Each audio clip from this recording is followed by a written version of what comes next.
হরে কৃষ্ণ। আমরা অনেকদিন পর আলোচনা করব। তো আগামীকাল শনিবার শ্রী চৈতন্য মহাপ্রভুর অন্যতম পার্শ্বদ নিত্যানন্দ প্রভুর আবির্ভাব তিথি। এই দিনে বলরামের সারাংশ প্রকাশ, যিনি এই জগতে নিতাই নামে পরিচিত, সেই নিত্যানন্দ মহাপ্রভু আবির্ভূত হয়েছেন।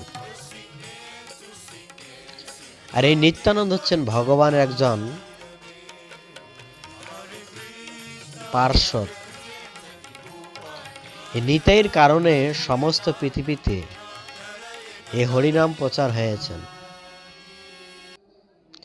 নিতাই তিনি দেখিয়ে দিয়েছেন কি করে হরিনাম প্রচার করতে হয়।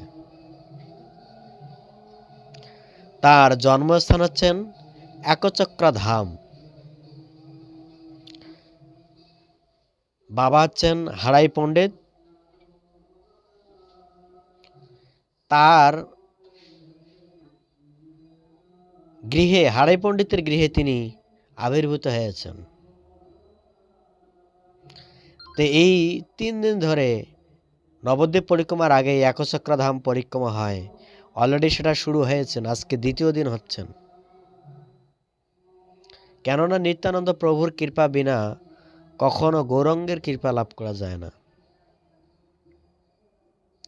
আসলে কলিযুগে